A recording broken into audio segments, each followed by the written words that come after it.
It has been 1 week since those deadly wildfires in Maui devastated communities. 99 people have been declared dead as search and rescue crews have made more progress looking through devastation in Lahaina. The governor has called for a comprehensive review by the state attorney general's office of what led up to the fires and the immediate response to them. ABC's Melissa Adan has been covering this story in Maui from the beginning. She's live now with the latest. Melissa? Sandra, it is really, really important. There are so many details to this story, including, for instance, the response of evacuations, those sirens, on top of so many other critical things that are now under investigation by the state attorney's office as they're looking into all the things that went wrong.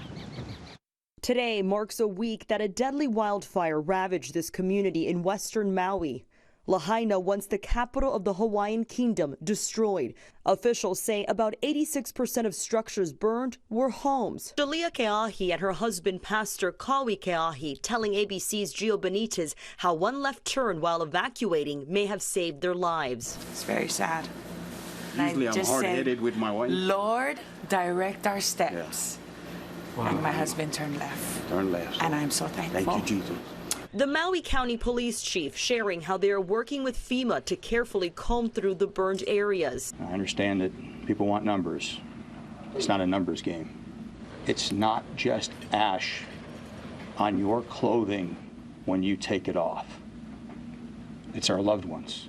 Governor Josh Green responding to why the island's emergency sirens were not activated, saying typically wildfire evacuation is given via text or TV, but those modes of communication were destroyed by the fires. Typically, when sirens go off, they are because we're worried a large storm is going to come, and people historically would immediately go up country. Now, I'm not saying we shouldn't have warning signs. Of course we should.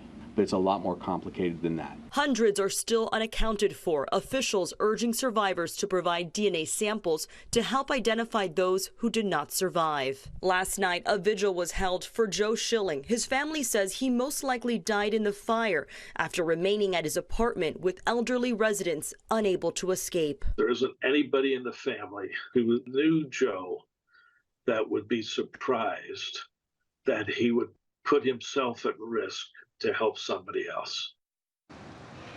Such a tragedy that we are facing here. Now, to make it worse, just another obstacle, if you mind.